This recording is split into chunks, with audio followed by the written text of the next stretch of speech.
बारा के कलैया उप महानगर पालिका में थप 24 जने में कोरोना संक्रमण पुष्टि। कोरोना से मृत्यु होने की संख्या 257 पुगल। पिछला 24 घंटा में 12 से 28 कोरोना संक्रमित बढ़ल। कुल संक्रमित के संख्या 42,887 पुगल। बीरगंज में 5 जने कैलक प्लाज्मा दान। पुजारी हत्या के बचावे खोजल कहते स्थानीय शब्द देखलक मुख्यमंत्री के करिया झंडा। आ सरलाही में मिनी ट्रक दुर्घटना भइला पर 1 जने की मृत्यु।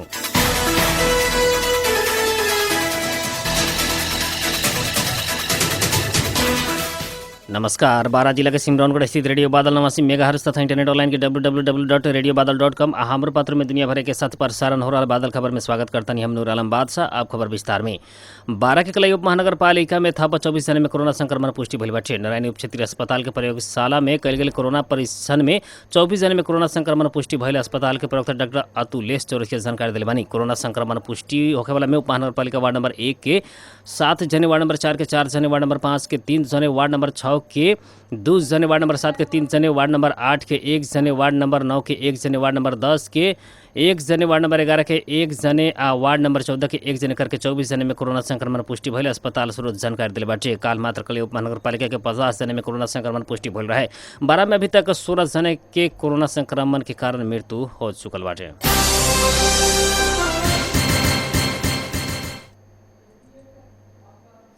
कोरोना वायरस के संक्रमण से थप 6 जने की मृत्यु भइल बाटे। यह मंगर के नियमित प्रेस ब्रीफिंग में स्वास्थ्य तथा जनसंख्या मंत्रालय के प्रवक्ता डॉक्टर जगेश्वर गौतम से पिछला 24 घंटा में थप 6 जने की मृत्यु भइल जानकारी दिल बानी। मृत्यु होने में चितवन, भक्तपुर, तनहुआ, रूपंदेही के 4 महिला रहल बानी त सिंधुपाल चौक रूपंदेही के 2 पुरुष रहल बानी। इस संगे कोरोना वायरस से मृत्यु होने की संख्या 257 पुगल बाटे। ऐसे ही देश भर आज महिला 394, पुरुष 8 से 34 करके 1228 जने संक्रमित बढ़ल बानी। इस संगे अभी तक के कुल संक्रमित के संख्या 42,887 पुगल। गौतम जानकारी दिले बानी। पिछला 24 घंटा में 12 से 28 कोरोना संक्रमित बढ़ल बानी। आज यह मंगर के स्वास्थ्य तथा जनसंख्या मंत्रालय के प्रवक्ता डॉक्टर जगेश्वर गौतम से 12 से 28 संक्रमित बढ़ल जानकारी दिले बानी। जौना में 394 महिला आ 8 से 34 पुरुष रहल बानी। इस संगे देश भर कोरोना संक्रमित के संख्या 42,887 पुगल बाटे। अभी तक सक्रिय संक्रमित के संख्या 18,413 रहल बाटे। ऐसे ही पिछला 24 घंटा में इलाज के बाद 917 जने डिस्चार्ज भइल बानी। अभी तक 24,207 जने डिस्चार्ज भइल बानी। डिस्चार्ज होखे वाला के दर 56% रहल बाटे। आज देश भर में 13,417 जने के PCR परीक्षण भइल बाटे। ऐसे ही आज तक 7,31,852 PCR परीक्षण करे वाला के संख्या 6 लाख पुगल बाटे। परसा के थप 1 हफ्ता के खातिर निषेधाज्ञा बढ़ावल गइल बाटे। आज जिला प्रशासन कार्यालय परसा में बैठल बैठक से ऐसा निर्णय कल गइल बाटे। प्रमुख जिला अधिकारी आसमान तमांग की अध्यक्षता में बैठल बैठक से निषेधाज्ञा 1 हफ्ता के खातिर थपल गइल। निषेधाज्ञा के मॉडलिटी में भी परिवर्तन कल गइल बाटे। बैठक से बाजार तथा दुकान सब पलहा से खोले के निषेधाज्ञा के कुछ हल्का कल गइल बाटे। निर्णय अनुसार पूर्व के तरफ आ दक्षिण के तरफ लौटल दुकान सब सोमवार, बुध के आ शुक्र के खोले के मिली त पश्चिम आ उत्तर तरफ लौट घुमल दुकान सब एतवार, मंगर आ बीफे के खोले के मिली। दुकान सब सवेरे 11 बजे से 4 बजे तक मात्र खोले के मिली। तरकारी, फल फूल फसल सवेरे 5 बजे से 8 बजे तक खोले के निर्णय कल गइल बाटे। साथ ही बाजार तथा दुकान खोलला पर सामाजिक दूरी कायम करे के या भीड़ भाड़ नियंत्रण करे के संपूर्ण जिम्मेवारी व्यवसायी के होखे के स्वास्थ्य तथा सुरक्षा के मापदंड अवज्ञा भइला में व्यवसायी की कार्रवाई करे के पर्जी आसमान तमाम जानकारी दिले बानी। पलहा से बाजार तथा दुकान खोले के बाहे का अन्य सभी काम में आवे वाला भादो 25 गते तक के खातिर निषेध कल गइल पर्जिया तमाम जानकारी देनी। बीरगंज में 5 जने प्लाज्मा दान कले बानी। प्रदेश नंबर 2 के पहिलका बीरगंज में आयोजना कल गेल प्लाज्मा दान कार्यक्रम में 3 जने प्लाज्मा दान कल। नारायणी अस्पताल जानकारी दिले बाटे। कोरोना संक्रमित 3 जने प्लाज्मा दान कल। नेपाली रेड क्रॉस सोसाइटी रक्त संचार केंद्र बीरगंज जानकारी दिले बाटे। कोरोना संक्रमित सबके इलाज में एकदम प्रभावकारी देखल गई प्लाज्मा थेरेपी से पिछला कुछ दिन से बीरगंज में समेत इलाज शुरू भइल बाटे। नागरिक सरोकार समाज परसा आ नारायणी अस्पताल प्लाज्मा स्टडी ग्रुप के आयोजना में कल गेल कार्यक्रम में 5 जने रक्तदान कैले रहे। धनुषा में एक लड़की के साथ बलात्कार भइल बाटे। बकरी चरावल गईल गणेश मान 4 नाथ नगर पालिका के 15 वर्षीय लड़की ऊपर बलात्कार भइल प्रहरी जानकारी दिले बाटे। गत सोमवार के सवेरे 9 बजे घर से करीब 1 किलोमीटर के दूरी में रहल फुलवारी में बकरी चरावल गईल। उनका के घर लौटे के क्रम में मास्क लगा के आयल एक युवक झाड़ी में ले जाके बलात्कार कैल। पीड़ित के कहना मुदित करते इलाका प्रहरी कार्यालय ढलकेवर के इंचार्ज प्रहरी निरीक्षक तीर्थ बहादुर कार की जानकारी दिल बानी। उनका अनुसार वहाँ के घर जाए के क्रम में रास्ता में अन्य 2 जने युवक कौचले रहे। ओकरा कुछ समय बाद ही मास्क लगा के आयल युवक से जबरदस्ती करने कैल कार की बतैले बानी। पीड़ित पक्ष से घटना बारे इलाका प्रहरी कार्यालय ढलकेवर के जानकारी करेले बाद प्रहरी घटना में संलग्न रहल आशंका में 3 जन युवक के नियंत्रण में ले बाटे। रौतहट में गोली मार के हत्या कल गई पुजारी श्रीराम शाह के हत्यारा के बचावेला षड्यंत्र कैल आरोप लगावत स्थानीय सब प्रदेश नंबर 2 के मुख्यमंत्री मोहम्मद लाल बाबू राउत के कार्यक्रम में करिया झंडा देखले बानी। रौतहट के माधव नारायण नगर पालिका 2 खेसरैया में प्रहरी चौकी शिलान्यास करे पुगल मुख्यमंत्री राउत भूमि व्यवस्था कृषि तथा सहकारी राज्य मंत्री योगेंद्र यादव उक्त जगह में पुगल रहने, लेकिन कार्यक्रम करे से पहले ही भारी संख्या में उपस्थित स्थानीय सब लोग के करिया झंडा दिखावला के साथ नाराबाजी समेत कैले रहे। वार्ड अध्यक्ष शेख नुरुल्लाह के प्रत्यक्ष संलग्नता में पुजारी के हत्या कैल गई आ नीच सब अपन पार्टी के नेता भैला से बचावे के खातिर उक्त स्थान में आके घटना के अनुसंधान मुड़े के षड्यंत्र कैल आरोप लगावत स्थानीय सब प्रदर्शन करत मुख्यमंत्री के सचेत करैले रहे लोग।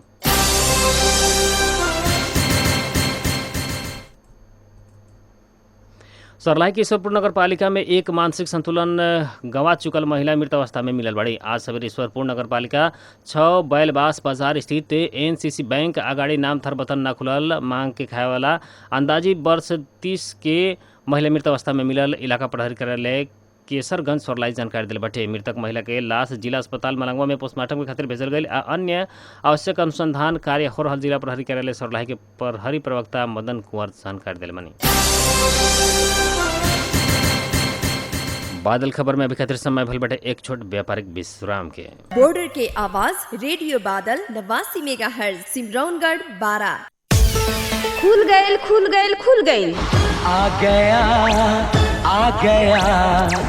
जी हाँ, तराई में पहल का बेर online shopping market kolbibazaar.com all Nepal home delivery के साथ में खुल गई। आखिर kolbibazaar.com है का? वो डिजिटल मार्केट है जहाँ से अपने कोनो भी सामान जैसे कपड़ा में महिला पुरुष अब बच्चा के कपड़ा, इलेक्ट्रॉनिक्स आइटम में मोबाइल, लैपटॉप, कंप्यूटर, घड़ी साथ कॉस्मेटिक आ किचन के सभी सामान या कोनो भी किस्म के प्रोडक्ट ऑनलाइन खरीद सकतानी, जौन बिना कोनो डिलीवरी चार्ज के अपने के घर तक तुरंत पहुँची। और यहाँ से खरीदला पर हर प्रोडक्ट ओरिजिनल अब मार्केट से सस्ता मिली। इतने ना ई सेवा आ खलती एप्लीकेशन से अपने ऑनलाइन पे भी कर सकतानी। लेकिन हम एकरा के देखेम कैसे? जोन भी सामान देखे के चाहतानी नेट के माध्यम से कंप्यूटर, लैपटॉप या मोबाइल पर देख सकतानी, साथ ही फेसबुक पर भी देख सकतानी। एड्रेस बा kolbibazaar.com यानी KOLBIBAZAR.com। अगर इतना कैला के बावजूद भी ऑनलाइन बुकिंग होके नहीं के सकत तो अपने मोबाइल से जानकारी ले सकतानी। प्रवीण प्रकाश सहनी 9823466602, शाह हुसैन 9891955727। इ तो बहुत बढ़िया सर्विस बा। तो सोचत का बानी ई लॉकडाउन में घर बैठल सामान के ऑर्डर आजवे करी। 100% रिफंड आ रिप्लेसमेंट के सुविधा। आपका अपना online digital market kolbibazaar.com all Nepal home delivery service के साथ। बॉर्डर के आवाज रेडियो बादल 89 मेगाहर्ट्ज सिमरौनगढ़ 12।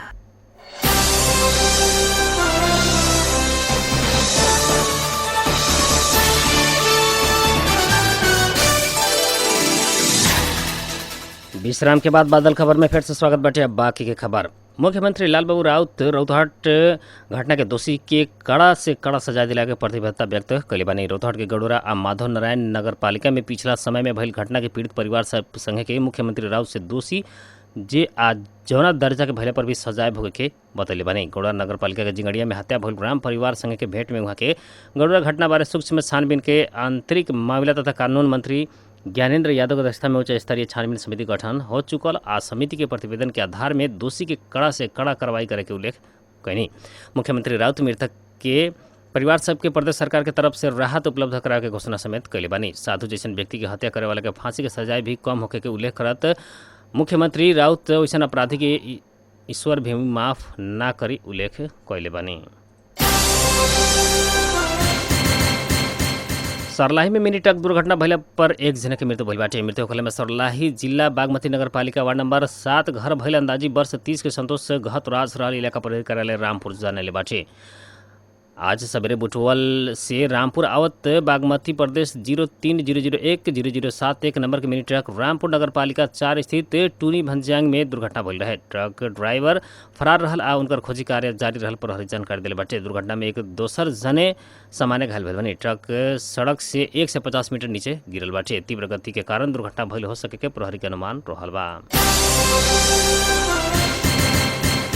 अब मौसम संबंधित जानकारी रेडियो बादल 89 मेगाहर्ट्ज द्वारा मापन कल गेल अनुसार सिमरौनगढ़ लगातार आसपास के क्षेत्र के अभी न्यूनतम तापक्रम 33 डिग्री सेल्सियस रहल बा। आज सवेरे 31 दोपहर 35 डिग्री सेल्सियस रहल रहा। आज रात में 28 डिग्री सेल्सियस तापक्रम रहे का अनुमान कल गेल बा। आज सवेरे 5:44 में बेर उगल रहा। संझिया 6:22 में बेर डूबल बा। आज के खातिर बादल खबर इतने जाते जाते प्रमुख खबर एक बार फिर से। 12 के कलैया उप महानगर पालिका में था 24 जने में कोरोना संक्रमण पुष्टि। कोरोना से मृत्यु होने का संख्या 257 पुगल। पिछला 24 घंटे में 12 से 28 कोरोना संक्रमित बढ़ल। कुल संक्रमित की संख्या 42,887 पुगल। बीरगंज में 5 जने कैलक प्लाज्मा दान। पुजारी हत्या के बचावे खोजल कहते स्थानीय शब्द देखलक मुख्यमंत्री के करिया झंडा। आ सरलाही में मिनी ट्रक दुर्घटना भइला पर 1 जने के मृत्यु।